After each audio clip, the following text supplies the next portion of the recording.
Hi నమస్కారం. ఒక village లో షూటింగ్ లో ఉన్నాను. అదే ఈ getup. It's very interesting film. ఇక్కడ ఉన్నప్పుడు ఇప్పుడే నాకు ఈ ఆన్లైన్ లో మళ్ళీ మీడియాలో ఒక ఆన్లైన్ గేమింగ్ యాప్ దాని గురించి నేను చేసిన ఒక యాడ్ గురించి డిస్కషన్ జరుగుతోంది. అందరినీ ప్రశ్నించి నేను సమాధానం చెప్పాలి కదా, ఎందుకంటే చాలా మంది క్వశ్చన్ చేస్తున్నారు మీరు ఎలా చేస్తారని. అది ఒక 2016, ఒక 9 years బ్యాక్ ఇలాంటి ఒక యాడ్ నా దగ్గరకు వచ్చింది. నేను చేశాను, నిజం. ఆ తర్వాత కొన్ని నెలల్లోనే అది తప్పని నాకు అర్థమైంది.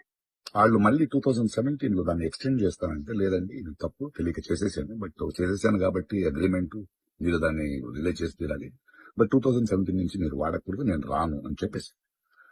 దాని తర్వాత అలాంటి ఏ గేమింగ్ యాప్స్ నేను చేయలేదు.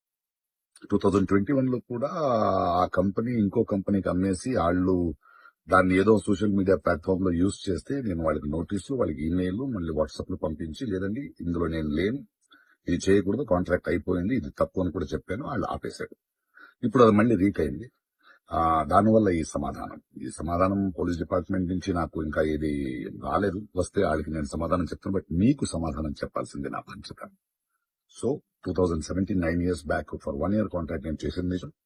అది తెలిసిన తర్వాత దాన్ని ఆపింది నిజం. ఆ తర్వాత నేను చేయలేదు అనేది కూడా నిజం. ఈ మాట మీకు చెప్తున్నాను. ఇంకో విషయం, దయచేసి యంగ్స్టర్స్, ఇలాంటి గేమింగ్ యాప్ అది ఒక వ్యసనం. ప్లీజ్ మీ జీవితాన్ని కోల్పోండి. Thank you.